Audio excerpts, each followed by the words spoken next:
Hola, muy buenos días. Soy Daniel Soto, estratega jefe de Sura Inversiones. Quiero darles la bienvenida a nuestro webinar Visión de Mercado Octubre 2020. En esta oportunidad nos acompaña Rodrigo Albontín, subgerente de asesoría, y Ariel Nachari, estratega, ambos de Sura Inversiones.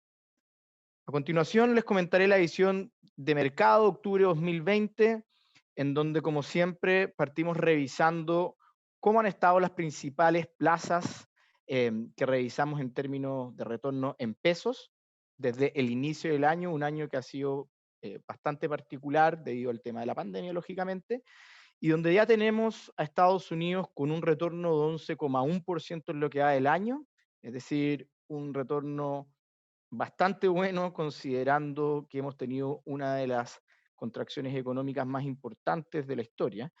Los emergentes un poco más abajo con una rentabilidad de 4,3%, Europa rezagado con menos 4% y por último el IPSA cayendo casi un 25%. Esto, la visión que hemos tenido desde principio de año, que ha sido principalmente sobreponderar Estados Unidos y subponderar las acciones globales, nos ha dado resultados en los principales portafolios, como pueden ver. Durante septiembre fue un mes de corrección para la renta variable a nivel global. Vemos que por el lado de los desarrollados, la única zona que finalmente tuvo un crecimiento fue Asia desarrollada, principalmente Japón, más que nada por un tema de moneda, tuvimos una apreciación del yen, mientras que Estados Unidos cayó un 2,8%, Europa cayó un 2,48%, y por el lado de los emergentes tuvimos caídas bastante fuertes en Latinoamérica de un 3,7%, en Europa emergente un 3,4% y en Chile un 3,45%. La única zona también ahí que tuvo una performance relativamente positiva fue Asia emergente con un retorno de 0,2%. La estructura para mostrarle cómo es nuestra visión de mercado, cómo llevamos el proceso para finalmente desembocar en una recomendación, es primero vamos a revisar datos macroeconómicos y financieros, después vamos a ver las expectativas de los agentes, es decir, principalmente de consumidores y empresarios. Luego con eso nos armamos un escenario central. El escenario central es básicamente cuál nosotros creemos que va a ser el camino de aquí en adelante en cuanto a crecimiento económico. Luego ponderamos los riesgos y con eso finalmente llegamos a nuestra visión de inversión o recomendación de portafolio.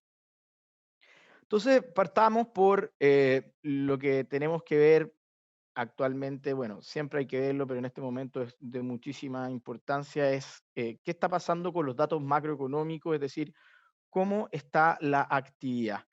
Y en general se ve que la actividad, si revisamos tanto en indicadores líderes como rezagados, los indicadores líderes son indicadores macroeconómicos que te dicen cómo va a estar la actividad en el futuro, tienen gran correlación con lo que va a pasar en el futuro con la actividad económica. Y los indicadores rezagados son los que nos dicen cómo ha estado la actividad en general en el pasado, como por ejemplo lo que estamos viendo ahora es la producción industrial global. El último dato de producción industrial global nos dice que la situación sigue mejorando, aunque claramente con un ritmo menor al que estábamos acostumbrados desde abril. Después de la gran caída producto de la pandemia, lo que hemos tenido es una recuperación al principio a una velocidad bastante elevada y luego, como lo podemos ver, ya entrando a desacelerarse, pero lo importante es que seguimos avanzando. ¿Por qué les digo que la producción industrial global es un indicador rezagado? Porque el último dato que tenemos es de finales de agosto. Es algo obviamente que se midió anteriormente.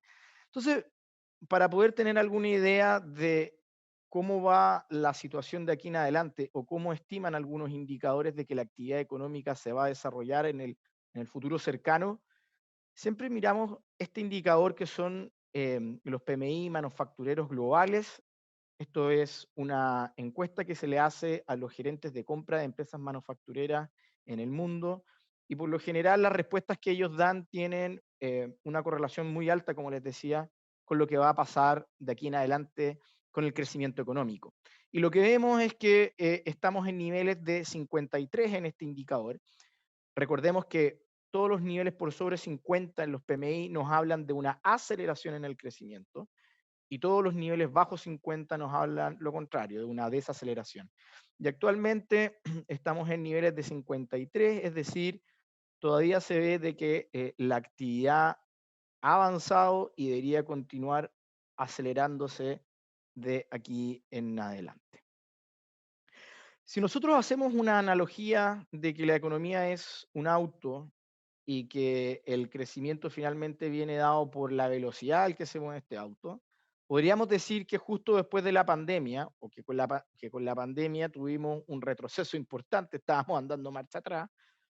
Luego de la pandemia, luego de que se empezaran a abrir las diferentes economías globales, la aceleración de este auto fue súper importante. Imaginémonos que estaba andando a 100 kilómetros por hora y actualmente se encuentra andando aproximadamente a 30 kilómetros por hora, si queremos seguir con la analogía. Es decir, estamos avanzando, pero a un nivel más paulatino. El tema es que el combustible para este auto, la benzina para este auto, en estos momentos son los estímulos fiscales y monetarios. Y lo que nosotros estamos viendo actualmente es que los estímulos monetarios, por una parte, si bien fueron tremendamente importantes a principio de año, más que nada hace 2 meses atrás, en donde acá vemos que el balance de la Reserva Federal aumentó de manera importante. Esto quiere decir que la inyección de liquidez que había al sistema fue sin precedente en la historia de la Reserva Federal. Actualmente vemos que las inyecciones de liquidez están en stand-by. Es decir, tenemos un balance por lo general de los bancos centrales que fue muy agresivo al principio de la crisis y actualmente están mucho más calmados, por así decirlo. Es decir, no están inyectando a los mismos niveles que al principio, están en modo stand-by. Y otro estímulo que también es muy necesario mirar, como les comentaba, gasolina, benzina, que es para este auto, que es la economía para que pueda andar más rápido, esos son los estímulos que vienen directamente de los gobiernos, los estímulos fiscales, que incluso para las crisis son más importantes que los estímulos monetarios. Y si bien tuvimos muchos estímulos fiscales a principio de año, de hecho el 27 de marzo se aprobó el estímulo fiscal más grande de la historia de Estados Unidos, de 2,2 trillones de dólares. Actualmente es de consenso por parte de todos los actores en Estados Unidos de que un nuevo estímulo fiscal es necesario. Sin embargo, acá se presentan algunos problemas porque republicanos y demócratas no han sido capaces de ponerse de acuerdo en el tamaño y el alcance de estos nuevos estímulos fiscales. Por una parte, los demócratas quieren un estímulo más cercano a 2 trillones de dólares, incluso propusieron uno hace un par de meses atrás que era de 3 trillones de dólares, lo rebajaron. Mientras que por el lado de los republicanos, específicamente el gobierno, pretenden tener algo más cercano a un estímulo de 1 trillón de dólares. ¿Por qué es tan importante este estímulo? Principalmente porque en este momento, como ustedes pueden ver en el gráfico de aquí de la izquierda, actualmente tenemos casi 30 millones de personas pidiendo beneficios por desempleo en Estados Unidos. Y lo que se quiere lograr con este nuevo paquete de estímulo es que estas personas no solo se queden con los beneficios por desempleo, que son los básicos, sino que tengan una mejora, así como fue o así como lo realizó el primer estímulo fiscal en Estados Unidos, que le daba $600 semanales a cada persona desempleada.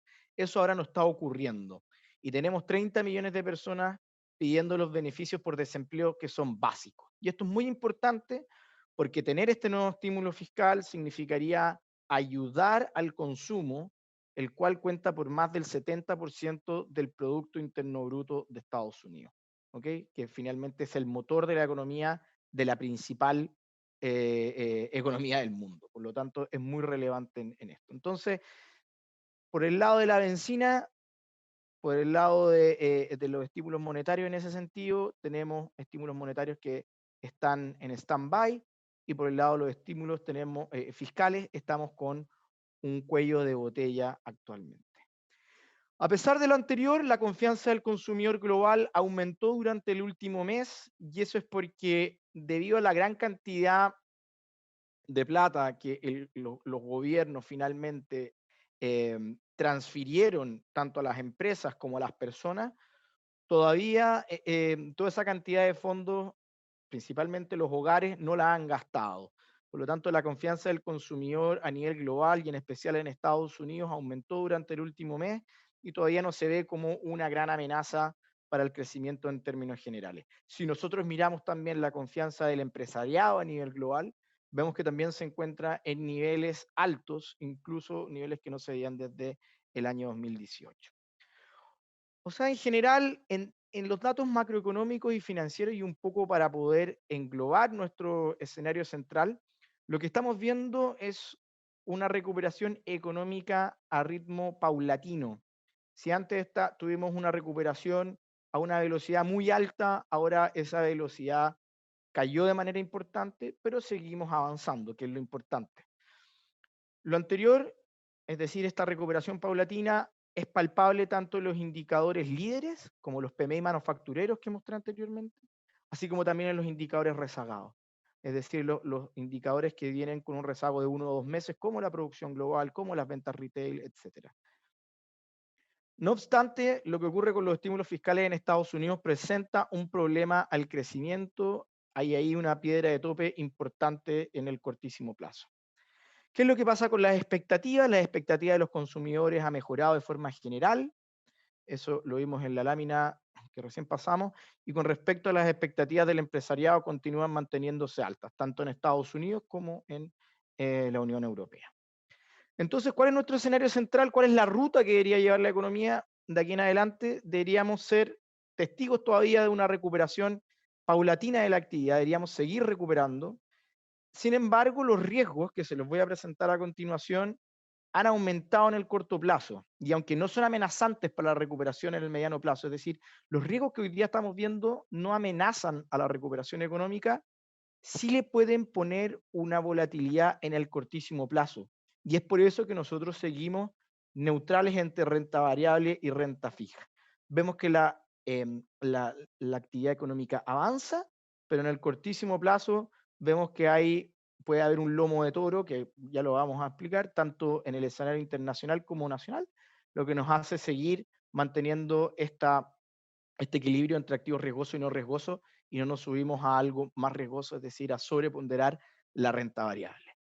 ¿Cuáles son los riesgos de este escenario central? Principalmente cuatro.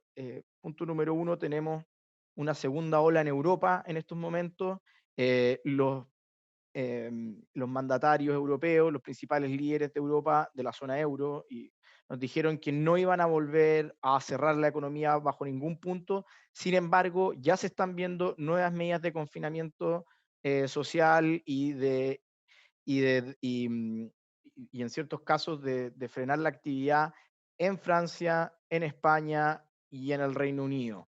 Y también lo más seguro es que también se vengan este tipo de medidas en Italia, en donde ya estamos viendo que los casos están subiendo, no a los niveles que teníamos en abril, pero sí están subiendo de manera importante.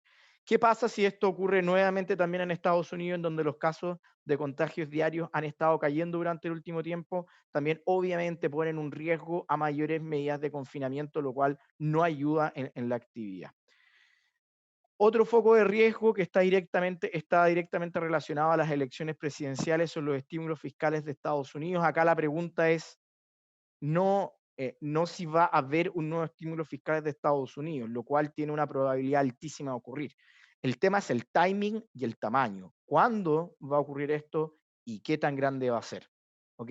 Si ocurre muy tarde y es muy chico, obviamente va a pegarle mal a los activos de riesgo, lo cual nos gustaría en ese caso estar más refugiados. Por el contrario, si ocurre en el corto plazo y es de un tamaño considerable, algo de 2 trillones de dólares o más de 2 trillones de dólares, nos haría repensar en tal vez tomar un poco más de riesgo en los portafolios, es decir, cargarse más a renta variable. Con respecto a las elecciones presidenciales, las preguntas es cómo será el proceso y si va a haber un estrés institucional. Me voy a detener en ese tema ahora un poco más, después de este slide. Y obviamente que también tenemos las tensiones entre China y Estados Unidos que durante el último tiempo no han estado en la portada de los diarios, pero se siguen estando latentes, siguen estando ahí. Durante el día de ayer, por ejemplo, Donald Trump dijo que va a hacer pagar a China por todo el daño que le ha hecho a Estados Unidos por el tema del coronavirus, lo cual obviamente no hace que las relaciones entre las ambas potencias se aceiten algo con respecto al último tiempo. Entonces vamos a algo que yo creo que es súper importante aclarar y comentar de aquí en adelante, que tiene que ver con las elecciones en Estados Unidos. Em, y acá creo que es necesario destacar dos cosas. Uno, que independiente de quién gane la elección, acá lo que hay que tener foco es el proceso de la votación, es lo que puede poner finalmente volatilidad en los mercados. ¿Ok? Recordemos que en estas elecciones, como siempre, o casi siempre, hay un candidato demócrata, un candidato republicano, y gane quien gane, no significa un viraje de timón de manera impresionante en la conducción político-económico de Estados Unidos. De hecho, en términos estadísticos, el S&P 500, el principal índice de acciones norteamericanas, tiende a subir más en periodos demócratas que en periodos republicanos. ¿Okay? Entonces, por lo tanto, no hay que tener esa especie de temor de que acá las políticas van a ser en contra del mercado si gana Biden y a favor del mercado si gana finalmente Donald Trump. No es así y no ha sido así tampoco en la historia de Estados Unidos. Ahora sí, nos enfrentamos a una elección sin precedentes. Esto hay que tenerlo más o menos claro. Un 83% de los norteamericanos piensa que esta elección es importante y que va a afectar su vida. Este porcentaje por lo general es de un 44%, que dice, mira, sabéis que independiente de quién gane las elecciones, mi vida no va a cambiar mucho. Bueno, ese porcentaje ahora es el doble o casi el doble de lo normal. Este tema también es muy importante. 80% de los republicanos piensa votar en persona versus un 42% de los demócratas. Eso quiere decir de que cuando tengamos el día de la votación, que es el 3 de noviembre, vamos a tener contados la mayoría de los votos republicanos, pero no de los votos de los demócratas, que al no ir en persona y van a votar por correo, estos votos se demoran más en llegar finalmente y por lo tanto vamos a tener un resultado parcial el 3 de noviembre que puede ser el que no sea el definitivo. ¿Ok? En ese sentido, el Electoral Count Act de 1887 se dice que hay 41 días para el conteo, es decir, hasta el 14 de diciembre se puede estar en este proceso de conteo de los votos para terminar, para zanjar finalmente las elecciones. Por otra parte, independiente de que Biden gana ampliamente en prácticamente todas las encuestas que son serias y también en las casas de apuestas, el tema es la participación electoral, algo que, por ejemplo, no tuvo Hillary Clinton en el año 2016, en donde la mayoría de los demócratas encontraba que la probabilidad de que ganara Donald Trump era prácticamente nula, por lo tanto, Hillary Clinton no necesitaba de su voto. No necesito levantarme, ir a votar, porque esta elección ya está zanjada, va a ganar sí o sí Hillary Clinton en ese caso. En este momento, si es que no hay participación electoral, va a pasar lo mismo que con las encuestas del año 2016, es decir, vamos a tener un resultado devastador en las encuestas para los demócratas, sin embargo, finalmente en las urnas nos van a decir otra cosa. Eso es clave. Con ambos presidentes de Estados Unidos va a crecer. Esto es súper importante. La economía necesita estímulos fiscales y monetarios para seguir avanzando. Quien sea que vaya a llegar a la Casa Blanca en junio, en enero, no se puede dar el lujo de empezar a subir los impuestos en una economía que viene convaleciente o derechamente incluso resfriada. Estamos saliendo de un entrampamiento económico bastante importante, por lo tanto, llevar a la agenda en la subida de impuestos, por ejemplo, que está dentro del programa de Biden, tal luego como llegue a la Casa Blanca, es algo que hay pocas probabilidades de que ocurra, porque subir impuestos obviamente no va a ayudar al crecimiento económico.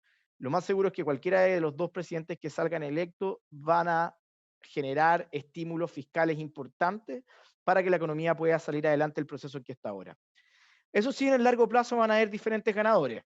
Si gana Biden, ¿quiénes van a ser los ganadores? La energía verde, es decir, todo lo que vendría siendo energía renovable. Acá va a haber una inversión y subsidios a lo que es em, todo tipo de energía eólica, todo lo que vendría siendo el tema de baterías, etcétera, de manera bastante importante. Otros sectores que querían ser ganadores deberían ser los sectores de tecnología. Sabemos que Silicon Valley es principalmente demócrata, pero va a haber regulación con respecto a los datos personales. Eso está claro. Otros sectores que saldrían ganadores sería el sector retail, por el aumento tal vez de los estímulos fiscales directamente para personas, y con respecto a los países México y Canadá, quienes se han visto entrampados durante el último tiempo con Estados Unidos, producto de las tensiones en los acuerdos bilaterales. Si gana Trump, en el largo plazo deberíamos tener ganadores como todo lo que son los sectores de petróleo y gas, el sector salud por toda la reforma que se le va a hacer al tema del Obamacare, deberían salir ganadoras ahí las empresas de salud, también las aseguradoras grandes, y con respecto al plano geopolítico, Rusia, con quien ya se sabe que Donald Trump tiene cierta afinidad, y con respecto a Boris Johnson, que es el líder dentro de los países desarrollados, que comparte de mayor manera el estilo y el pensamiento político de Donald Trump. Y por último, esto es lo más importante, yo creo que hay altas probabilidades que no sepamos el mismo 3 de noviembre quién será el presidente de Estados Unidos. Eso puede provocar volatilidad y Trump puede desconocer el resultado si pierde. De hecho, lo declaró. Dijo que él no va a reconocer el resultado de buenas a primeras porque encuentra que está todo muy tortuoso, encuentra que la situación no da garantías para poder tener una elección justa y situación que podría poner presión a los activos de riesgo como las acciones.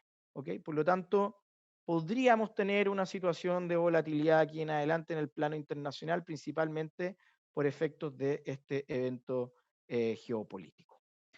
Ahora, ¿cuáles son los sectores que más nos gustan bajo este escenario? Este escenario de crecimiento económico paulatino, pero con volatilidades de corto plazo. Nos sigue gustando Estados Unidos, que en eventos de volatilidad es el sector que mejor se comporta, como lo hemos visto durante todo este año de pandemia. Lo vimos en la primera slide.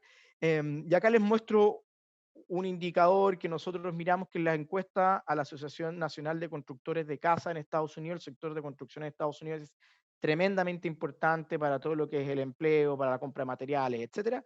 Y vemos que actualmente está en máximos desde el año 2007.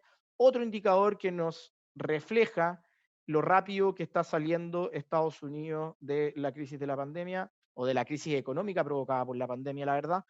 De hecho, es el país desarrollado que va más adelantado. La otra zona que también nos sigue gustando es Asia emergente, principalmente porque en China la situación está controlada, según los datos que nos dan ellos. La situación también estaría controlada en Corea del Sur, otro de las zonas que más pesan dentro de Asia emergente.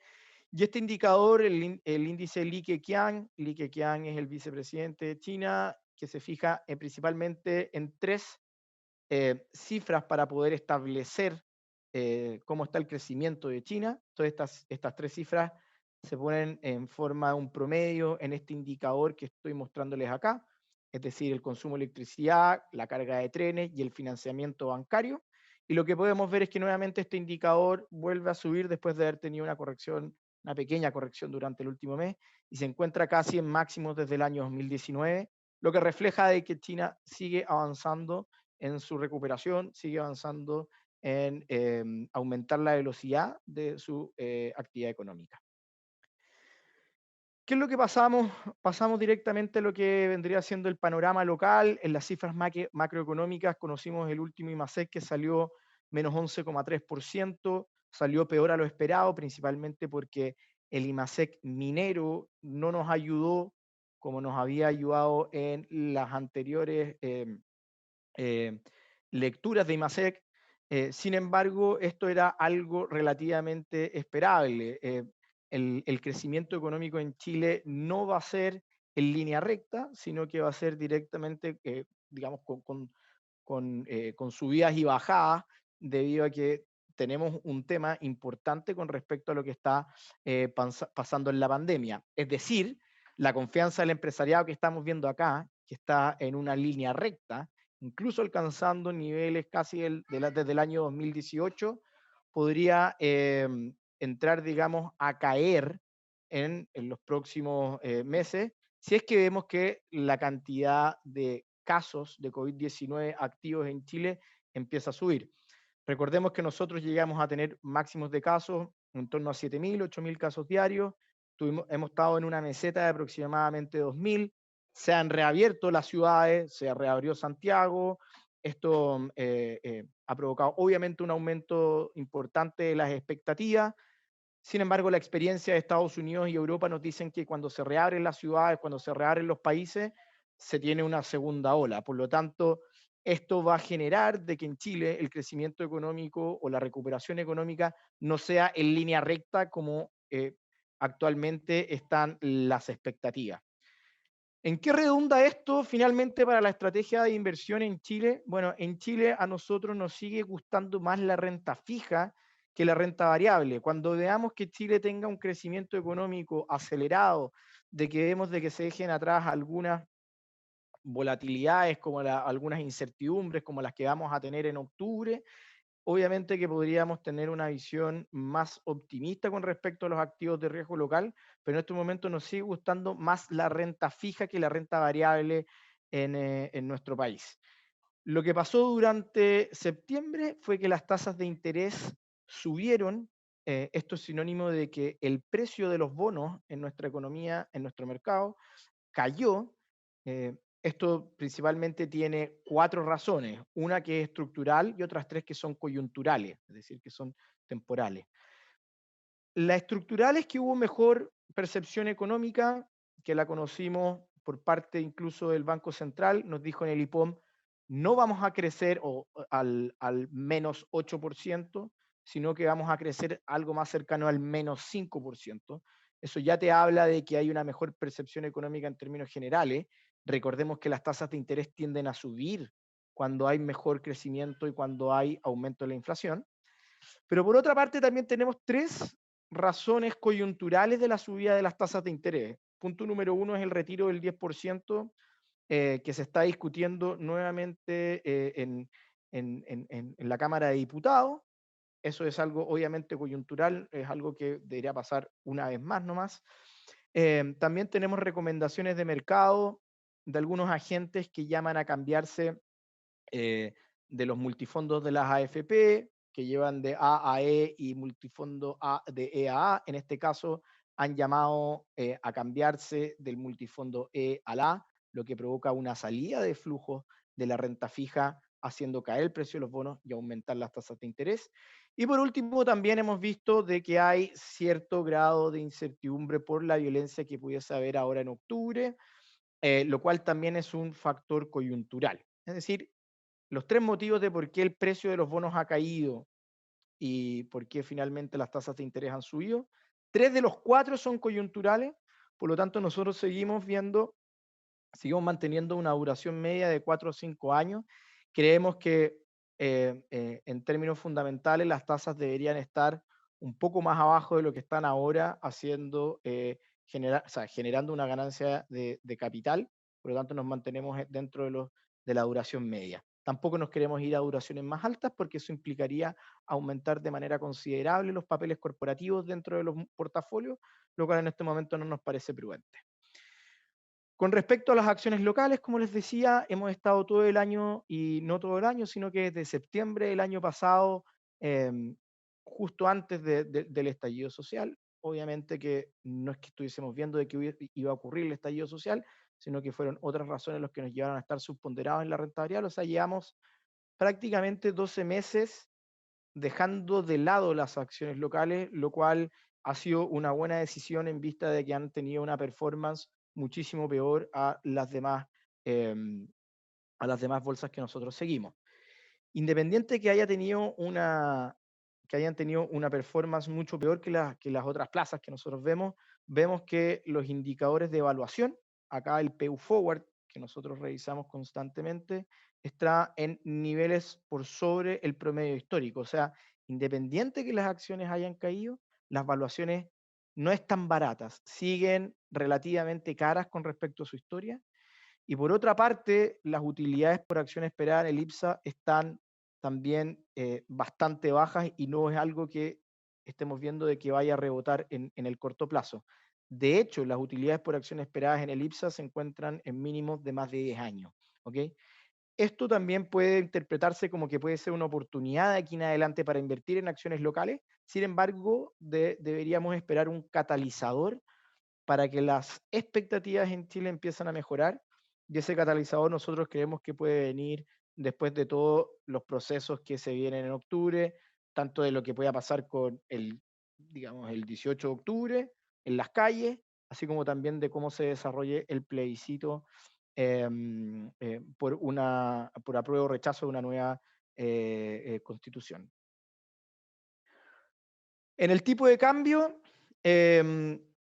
nosotros en la última edición veíamos que el modelo que nosotros armamos con diferentes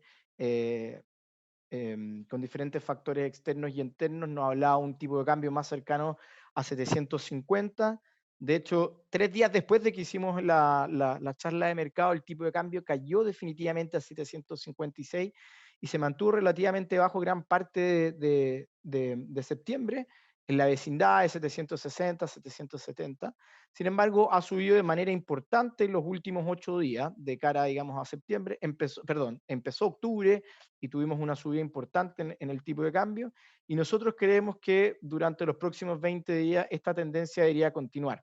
Es decir, el tipo de cambio va a responder más a lo que pueda pasar por el tema de la importancia geopolítica que tiene octubre para los activos locales, más que seguir lo que está pasando con el cobre y las tasas de interés afuera, que en estos momentos nos llaman a un tipo de cambio más abajo. Por lo tanto, por decirlo raya para la suma, creemos que hay presiones al alza en el tipo de cambio en el cortísimo plazo, es decir, por lo que se viene por los próximos 20 días, 25 días. Y si tenemos una resolución de todos los procesos que se vienen de manera más pacífica, de manera más civilizada de lo que el mercado está descontando, deberíamos ver que el tipo de cambio para finales de año, siempre y cuando las variables externas se mantengan constantes, un tipo de cambio más cercano a 760. ¿Con qué nos quedamos entonces entre renta variable versus renta fija? Estamos neutrales actualmente. Eso significa de que estamos viendo un crecimiento paulatino de la actividad que creemos que va a continuar. Sin embargo, todavía no nos subimos a la renta variable porque creemos que hay un par de lomos de toro, principalmente lo que se venga en la elección de Estados Unidos y los estímulos fiscales de Estados Unidos, que tenemos que pasar en el corto plazo. En la renta fija internacional versus nacional, preferimos la renta fija nacional con una duración neutral entre 4 y 5 años, con preferencia por la alta calidad crediticia, tanto en la renta fija nacional como internacional. En el tipo de cambio, como les comenté recién, leves presiones al alza en el cortísimo plazo, producto de la situación geopolítica que vive Chile. Sin embargo, para más adelante, si es que todo se mantiene constante, deberíamos ver tipo de cambio más cercano a 760, 750 pesos. Entre emergentes versus desarrollados, leve preferencia por desarrollados, y en desarrollados lo que más nos gusta es Estados Unidos. Como lo hemos visto, el país desarrollado que ha logrado salir de manera más rápida de la crisis provocada por la pandemia. Y en emergentes lo que más nos gusta es Asia emergente, el cual nos ha demostrado que está un paso más adelante en la reapertura de la economía y en volver a la normalidad en la actividad. Bueno, ahora los dejo con Rodrigo Albontín, subgerente de asesoría, quien tangibilizará la visión de mercado en la estructura de portafolio. Hola a todos, muchas gracias Daniel, muy buenos días a todos, espero se encuentren bien, un agrado estar nuevamente con ustedes. Bueno, yo hoy día quiero tratar de tangibilizar un poco toda la visión de inversiones del mes de octubre, y siempre a mí me gusta partir con algo que creo que es importante y hoy día es clave, que es cómo vamos construyendo nuestras carteras de inversión. ¿Ya? ¿Qué nos parece vital? ¿Qué cosas hay que mirar? ¿Cómo correlacionar los activos? ¿Cómo diversificarlo de una manera eficiente? Y le voy a hablar un poco de esto para que ustedes después puedan juntarse con sus asesores y puedan ir identificando también cuáles son los productos adecuados en base a su perfil, a su horizonte, e ir tratando de armar un portafolio que sea sólido pensando en un horizonte de inversión de mediano y largo plazo. Lo primero, ¿en qué consiste cuando uno habla de armar estos portafolios de inversiones? Lo primero es que yo tengo que saber que ya una inversión no solo se divide entre renta fija y renta variable. Ya la verdad es que hoy día hay otros activos que pasan a tomar un peso relevante en las carteras de inversión. Y en ese sentido, ¿en qué consiste esto? Yo me tengo que ir haciendo varias preguntas. Primero, ¿cómo voy a dividir mi patrimonio? En términos de cuánto tengo en platas previsionales, cuánto en platas no previsionales, cuánto voy a tener en renta fija, cuánto en renta variable. ¿Voy a tener necesidades de caja para hacer frente a compromisos de corto plazo? ¿Quiero de repente incluir activos alternativos? ¿Quiero tener dólares en la cartera? O sea, todas esas son preguntas que yo me tengo que ir haciendo y que nuestros asesores también las van a hacer con ustedes para ir armando un portafolio que sea bien diversificado, un portafolio que esté bien estructurado, un portafolio que pueda hacer frente también a las volatilidades del mercado. Es importante también, obviamente, revisar las zonas geográficas de mayor preferencia, en qué sectores, dado todo lo que estaba pasando, en qué sectores yo me debiese sobreponderar. Y también la dinámica en el tiempo, eso quiere decir con ir revisando mi portafolio, ir revisando si es que estoy en el perfil adecuado, ir revisando la periodicidad con la que me voy a juntar con mi asesor. Muchas de estas cosas que hemos visto las resolvemos nosotros, ¿no? O sea, nosotros desde el área de estrategia, desde el área de asesoría, nosotros les vamos a ir diciendo a ustedes dónde invertir. Los managers y los fondos que nosotros escogemos para nuestras carteras de inversión van a ir seleccionando los sectores que creen que van a ser los con mejor desempeño. Así que esas son algunas cosas claves que es importante tener en consideración a la hora de armar un portafolio. También es importante el conocernos, o sea, el saber cuáles son los objetivos de inversión que tengo. ¿Yo estoy invirtiendo para qué? ¿Para aumentar mi patrimonio? ¿Para la vejez? ¿Para la educación de mis hijos? Porque al final, dependiendo del objetivo, también va a depender del nivel o de la tolerancia al riesgo que yo voy a tomar, ¿no es cierto?, en mi portafolio. ¿Qué riesgo estoy dispuesto a asumir? Yo estoy dispuesto a que mi portafolio en un mes caiga un 5%, que caiga un 7%. Si yo no estoy dispuesto a eso porque me duele la guata, porque no me gusta ver mucha volatilidad, quizá si estoy en una cartera agresiva no es lo adecuado, no es lo más recomendable.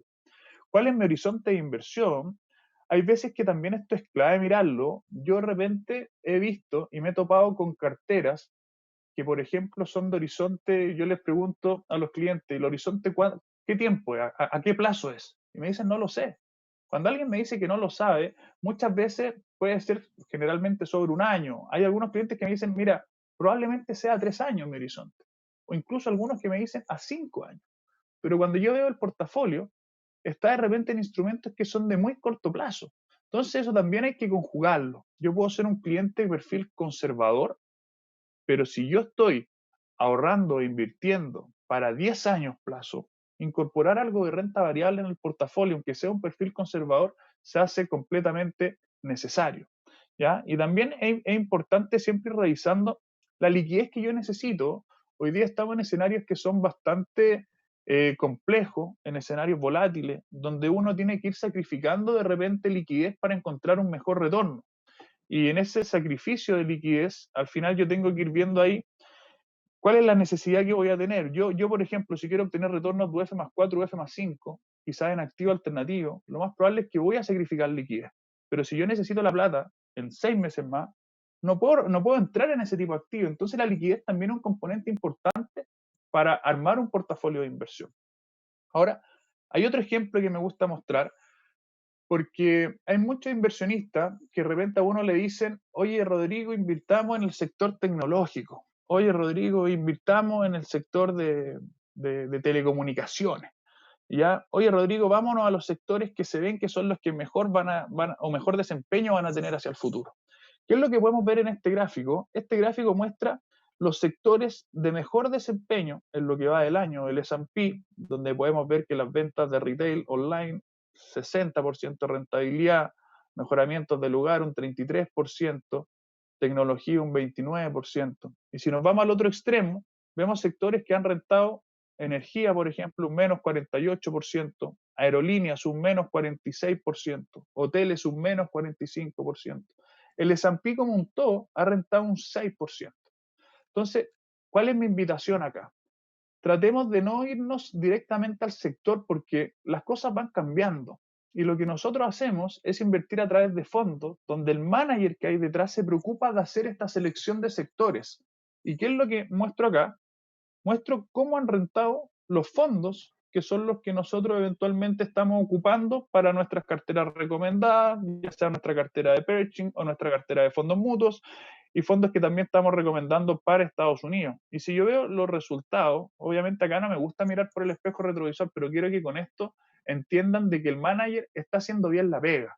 Porque si yo veo el fondo de Morgan Stanley, ha rentado un 57%, o sea, es prácticamente este fondo ha rentado más que cualquier sector de Estados Unidos.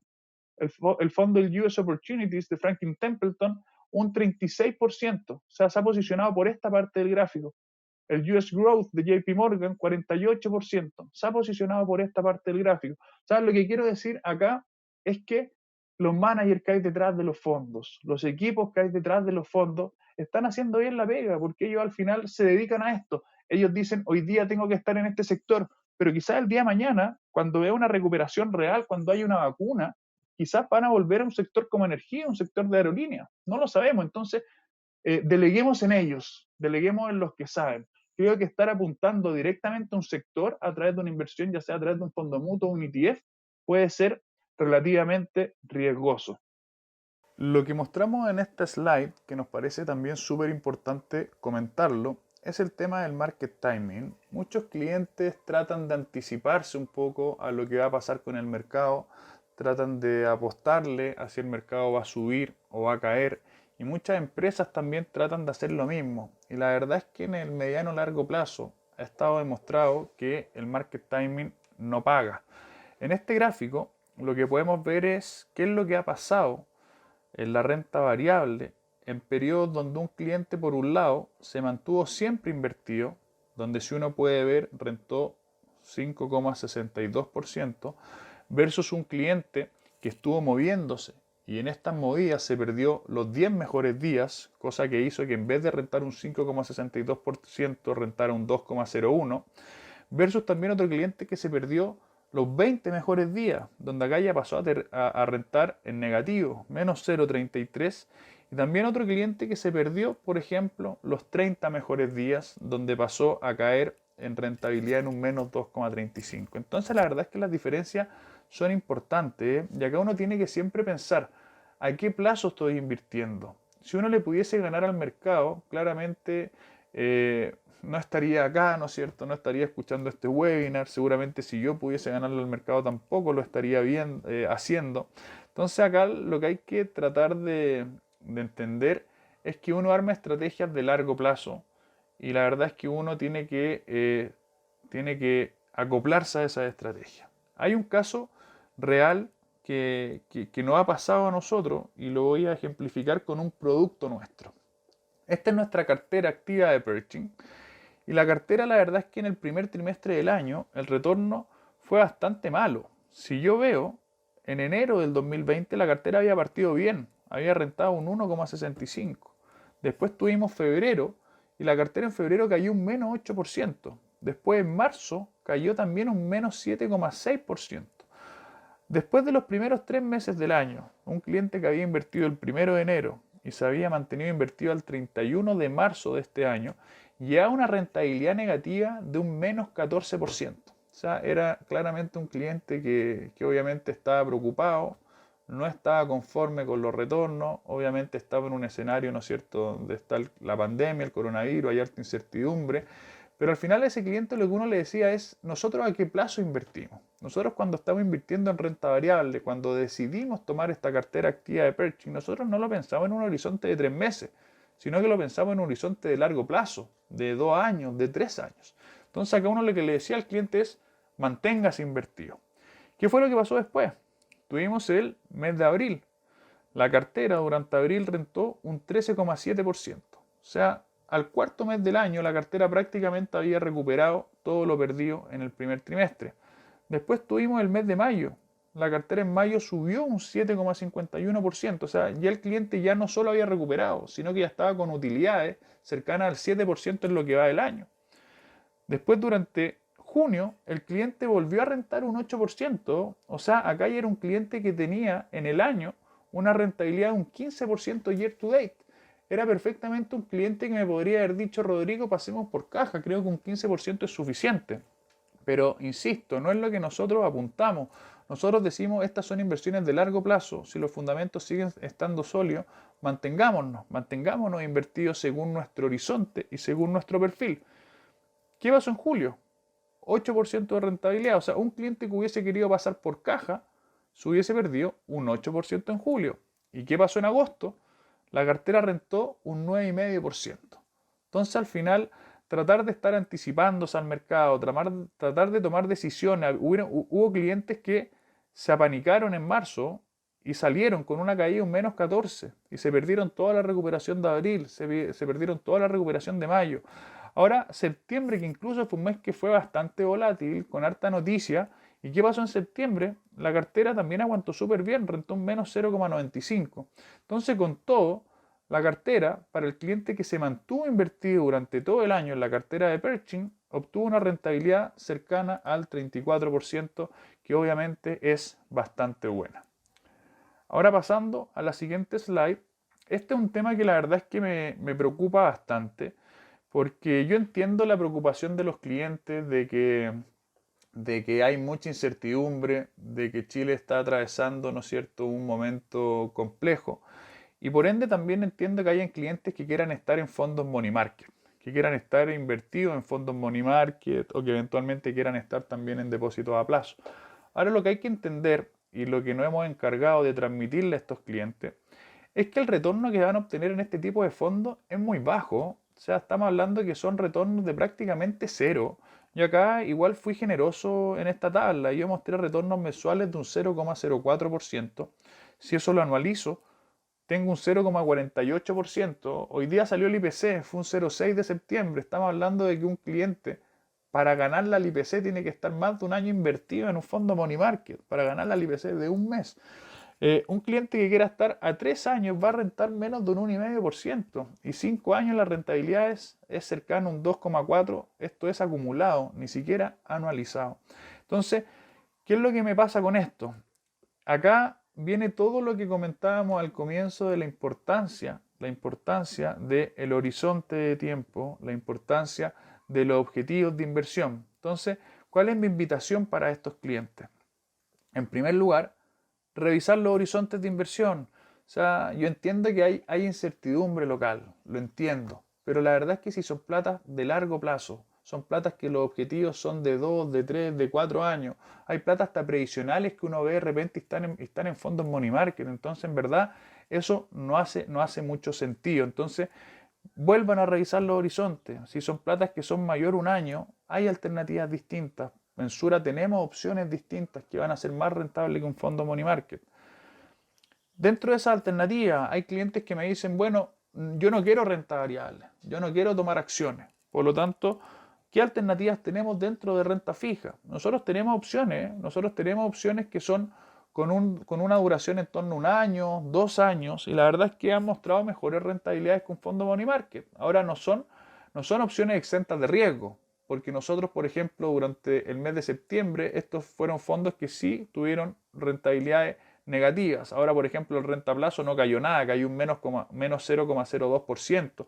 Los demás cayeron un poquito más, pero igual en el año acumulado, al cierre de septiembre, están con rentabilidades mayores a un fondo money market. Entonces mi invitación ahí es: júntense con su asesor, revisen qué alternativas tienen.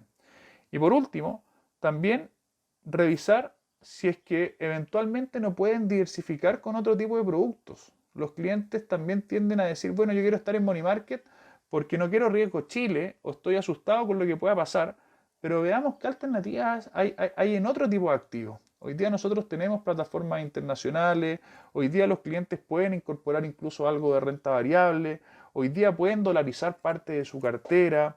Nosotros acabamos de comercializar exitosamente un programa alternativo, entonces hay más alternativas, ¿ya? Así que mi invitación acá es a que se junten con su asesor, Si el horizonte es de largo plazo, revisen las alternativas porque honestamente creemos que estar en un fondo money market, si la alternativa es de largo plazo, no es la mejor alternativa. Por otro lado, y esto es algo que siempre lo voy reforzando mes a mes, y es que los clientes entiendan el tema de que la renta fija cambió. Ya nosotros tuvimos 10 años que fueron muy buenos, donde tuvimos retornos reales de UF más 3 anuales aproximados. Teníamos baja volatilidad, había bajo riesgo de crédito, o sea, no veíamos en los diarios que empresas que estaban cayendo en default. Había poco movimiento de flujo entre estas compañías que invitan a cambiarse de multifondos, tampoco habían tantos cambios como lo hay hoy día, por lo tanto eso también disminuía la volatilidad. Pero la verdad es que lo que se hace hacia adelante, ¿qué es lo que me importa? O sea, ya lo que pasó, pasó, ¿qué es lo que se viene hacia adelante? Y se vienen retornos acotados. O sea, las tasas van a estar bajas por harto tiempo. Lo ha dicho el Banco Central, lo ha dicho la Reserva Federal. Entonces vamos a tener tasas muy bajas. Por lo tanto, el retorno que sea más allá de la UF más 1, con suerte. Y eso hay que entenderlo. O sea, si yo quiero obtener retornos de UF más 3, no puedo seguir invertido en el mismo instrumento que antes me lo dio porque hoy día no me lo va a dar. Voy a tener mayor volatilidad, ¿ya? O sea, eso sin duda. Hemos visto que Chile se ha vuelto un país un poco más riesgoso, de mayor incertidumbre. Por lo tanto, vamos a tener mayor volatilidad. Ha aumentado el riesgo de crédito, lo hemos visto. O sea, casi que todos los meses hemos tenido noticias de alguna empresa que está pasando por problemas, ¿no es cierto? Y se ha visto con dificultad de hacer frente a sus obligaciones. También hemos visto mayor aumento de movimientos por flujo. O sea, si antes estas compañías que hacían cambios de fondo hacían 1, 2, 3, 4 en el año, hoy día este año llevamos aproximadamente 8, 10 cambios. Entonces, obviamente, eso también aumenta la volatilidad. La gran pregunta es, ¿qué hacemos? ¿Qué hacemos pensando hacia adelante? ¿Qué alternativas tomamos pensando en un horizonte de mediano a largo plazo? Y la respuesta está, y siempre va a ir por ese lado, es que nosotros tenemos que revisar nuestro perfil de riesgo y tenemos que revisar nuestro horizonte. A mí hoy día los clientes que más me están preocupando son los clientes que están en el perfil conservador, porque los clientes que están, o que son perfil moderado, que son perfil activo, en general los productos que se asocian a esos perfiles han tenido rentabilidades positivas en lo que va del año, pero los clientes conservadores, dado el nivel de tasa y dado lo que comentamos en la slide anterior, me preocupan porque están encontrando retornos que son bastante escasos o retornos que son prácticamente nulos. Entonces la invitación ahí es decirles que nosotros en Sura, o para nosotros en Sura, un perfil conservador no necesariamente es 100% renta fija. Ya nosotros a los clientes perfil conservadores los invitamos a tener entre un 10 y un 20% de renta variable. Un cliente perfil conservador también puede tener entre un 5 y un 10%, que es lo que nosotros recomendamos en activo alternativo. Entonces, acá la invitación es júntense con su asesor, revisen cuál es su perfil, revisen cómo está compuesta su cartera y veamos hoy día un ejemplo de cómo uno la podría ir estructurando. En ese sentido, una de las cosas que a nosotros nos diferencia sobre el resto es que tenemos la famosa arquitectura abierta. Tenemos esta oferta multiproducto que a nosotros nos ayuda porque podemos armar carteras donde en el resto de la competencia no se pueden armar. Nosotros tenemos muchos productos y tratamos de sacarle el mejor provecho a cada uno de ellos. Entonces, este es un ejemplo. Esto no quiere decir que sea lo que yo le recomiendo a cada cliente. Cada cliente tiene una situación distinta, cada cliente tiene un horizonte, una historia, un objetivo distinto, por lo tanto, este es netamente un ejemplo, pero me interesa que lo veamos. Primero, un cliente, como decía, perfil conservador, sí puede tener un 20% en acciones globales. ¿Ya? Y la verdad es que nosotros para invertir en acciones globales tenemos un producto que es Pershing, que la verdad es que la ha ido bastante bien. No miremos el retorno pasado, no quiero que se queden con eso, lo muestro sencillamente porque creo que hay que mostrarlo, pero acá a mí no me gusta mirar por el espejo retrovisor, sino que me gusta que se queden con cómo debiese estructurar un portafolio de manera diversificada. Está, bueno, un 20% en la cartera activa de Pershing, que, bueno, la ha ido bastante bien. Un 40% en renta fija, en fondos que tengan muy buena clasificación de riesgo, que tengan buenos bonos dentro, bonos bancarios, bonos de gobierno. Tenemos y nosotros estamos recomendando de duraciones más cortas, por eso lo pongo como con un apellido de protección, el BTG Renta Local, que en el año ya un 1,52 al cierre de septiembre. También nosotros acuérdense que tenemos FP, y la FP, si bien pueden haber estado cuestionadas, yo creo que nadie cuestiona de que han tenido muy buenos retornos. O sea, las FP saben administrar la plata. ¿Ya? Y en ese sentido, el fondo E, que me cobra barato, estamos hablando para platas previsionales, APB, un 0,51 al año, o sea, ese costo yo no lo voy a encontrar en otro lado. El fondo E al cierre de septiembre ya una rentabilidad de un 4,83%. Pongo un 10% en activo alternativo. Acá activo alternativo hay un montón. Nosotros sacamos un programa, ¿no es cierto?, durante septiembre, tenemos fondo inmobiliario, y acá pongo un ejemplo nomás que pongo el Sura Renta 1 porque es nuestro fondo más antiguo. Ya rentabilidad incluida dividendo en torno al 2% en lo que va del año. Y también hoy día creo que con todo lo que ha pasado en Chile, incluir algo de renta fija internacional, ya dolarizar algo la cartera, en torno a un 10%, me parece razonable. Y el fondo mutuo que nosotros hemos estado recomendando es el fondo US Dollar Core Bond de BlackRock. Esto, insisto, no se queden con los retornos, sino que quédense con la estructura de cómo yo debiese armar un portafolio de manera diversificada, haciendo provecho de la arquitectura abierta y de la oferta integral que nosotros tenemos. Ahora, si un cliente me preguntara, bueno, ¿y cómo ha rentado esto? Lleva una rentabilidad bastante aceptable, un 7,69 en lo que da del año, pero insisto, no es con lo que quiero que se queden. Así que, bueno, eso era mi presentación. La invitación es a que se junten con sus asesores, a que revisen su portafolio, a revisen sus horizontes de inversión y, bueno, eso sería. Quedo atento. Muchas gracias. Muchas gracias, Rodrigo, por tu presentación. Ahora los invito a nuestro espacio de preguntas y quiero partir contigo, Daniel, para que reforcemos un poco el mensaje de la renta fija. Tenemos un mes complejo donde probablemente la volatilidad va a aumentar por los temas que tú comentaste, el plebiscito, el aniversario del 18 de octubre, el retiro del 10%. ¿Qué le decimos a esos clientes que no tienen el perfil para tolerar la volatilidad en un fondo como el Sura Renta Bonos que tiene una duración media? Bueno, Ariel, esa pregunta se responde con la recomendación simple que nosotros tenemos para nuestros clientes, la cual en periodos menores a un año para un cliente conservador, lo que nosotros estamos en estos momentos recomendando es el fondo de BTG Pactual Renta Plazo, el cual ha tenido un retorno en los últimos 12 meses de 2,39% y en un mes de septiembre que fue relativamente bajista para la renta fija, solamente cayó un 0,02%. ¿Okay? Es verdad que un fondo como el Renta Bonos está pensado para perfiles que tienen algo más de tolerancia a la volatilidad y para marcos de tiempo que son mayores a 2 o 3 años. ¿Okay? Por lo tanto, eso finalmente vendría siendo la recomendación que nosotros tenemos para los clientes que no pueden tolerar volatilidades como las que hay altas probabilidades que tengamos en octubre. Gracias, Daniel. Y llevándote ya a la renta variable, después de estas correcciones que tuvimos principalmente en el sector tecnológico, ¿cambió en algo nuestra visión sobre el sector? Es un sector bien seguido, compone gran parte del índice norteamericano. Cuéntame un poquito cómo seguimos viendo ese sector versus otros.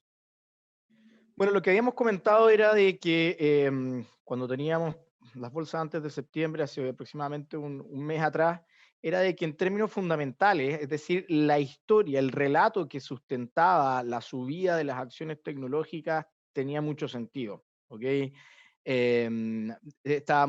Vamos a tener una sociedad que va a ocupar mucho más todo el tema, digamos, de conectividad, de bases de datos, lo mismo que estamos haciendo ahora acá, de videoconferencias, etcétera. Por lo tanto, sí encontramos que en términos fundamentales hay una razón de que las acciones tecnológicas hayan tenido una muchísimo mejor performance que las demás acciones tradicionales o de la vieja economía, como le quieras poner.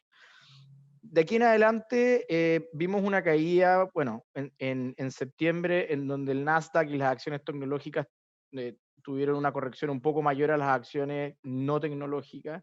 Es algo que no es especial de este momento, sino que generalmente ocurre debido a que las acciones tecnológicas tienden a ser más volátiles que las acciones, entre comillas, tradicionales, ¿okay? de la bolsa.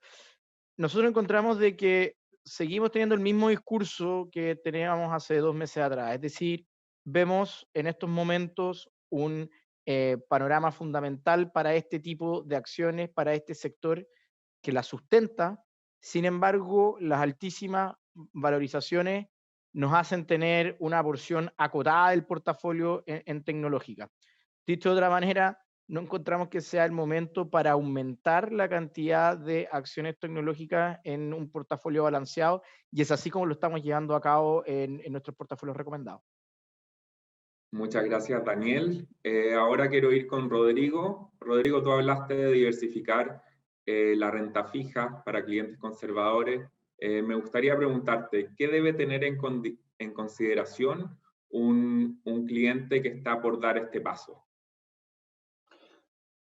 Bien, mira, cuando hablo de diversificar la renta fija, nosotros primero lo más importante es saber cuál es el horizonte que tengo para invertir. ¿Ya? Si son horizontes de muy corto plazo, obviamente yo no puedo tomar riesgo de duración, por ejemplo. Entonces, en ese sentido, lo que nosotros le decimos a nuestros clientes es que también una cosa que es recomendable cuando hay mucha volatilidad es no poner los huevos en la misma canasta. Entonces, en ese sentido, si un cliente quiere invertir a un año, si bien nosotros tenemos una recomendación simple donde recomendamos un fondo, también a veces lo podemos complementar con otro y diversificar la curva de corto plazo. ¿Qué quiero decir con esto? Que si un cliente muy conservador quiere estar más diversificado aún y no quiere poner todas las apuestas en un único fondo, uno podría hacer una combinación de un fondo de muy corto plazo, como un Sura Renta Depósito, con un fondo de duración cercano a un año, como un BTG Renta Plazo, y un fondo de duración entre 1 y 3 años, como un BTG Renta Local. Entonces eso a mí también me permite, para el mismo horizonte, diversificar también con distintas duraciones, y algo que nosotros también lo recomendamos porque nos ayuda a disminuir la volatilidad del portafolio. Gracias, Rodrigo. Y una última pregunta, ¿recomendarían dolarizar la cartera o una parte de ella de cara a los eventos que tenemos ahora en octubre? Mira, nosotros dolarizar la cartera es algo que veníamos diciendo un poco desde que partió todo este cuento en Chile, desde el estallido, ya hace un año, un poquito menos, ¿no es cierto? Desde ahí partimos con dolarizar la cartera, y siempre creemos que la incertidumbre en Chile va a durar, no se va a acabar de acá a fines de octubre, o sea, va a durar por los próximos 12, 24 meses. Por lo tanto, si un cliente, ¿qué es lo que tiene que ver para revisar si tiene que dolarizar algo su cartera o no? Tiene que ver su situación completa. Si el cliente tiene en su trabajo un riesgo local, tiene sus propiedades que están en Chile y tiene todas sus inversiones en Chile, obviamente mi recomendación sería dolaricemos una parte, ¿ya? Y en ese sentido va a depender de caso a caso. Ahora, lo que yo siempre le he dicho a los clientes también es que cuando uno se dolariza, tiene que entender que va a tener el tipo de cambio ya con una volatilidad adicional, porque si yo me dolarizo hoy día en niveles de 800, pero después el tipo de cambio llega a niveles de 760, yo voy a tener una caída de un 5% si me mido en pesos. Entonces, mi recomendación en ese sentido es que cuando ellos se dolaricen, no piensen en el tipo de cambio, ellos lo vean como una diversificación al riesgo país y lo vean como una necesidad de aumentar la diversificación de su portafolio, pero mi recomendación siempre es que si hay que tener algo en dólares, va a depender de caso a caso, va a depender de cada cliente, pero ahí la idea es que se junten con sus asesores y vean cuál es la proporción que tienen actualmente y en base a eso revisar si es que vale la pena aumentarla o no. Bueno, muchas gracias, Rodrigo. Gracias, Daniel, también por la charla, por sus respuestas a las consultas. Con esto damos por finalizado nuestro webinar Visión de Mercados octubre 2020. Muchas gracias a todos los asistentes y esperamos que haya sido de su interés.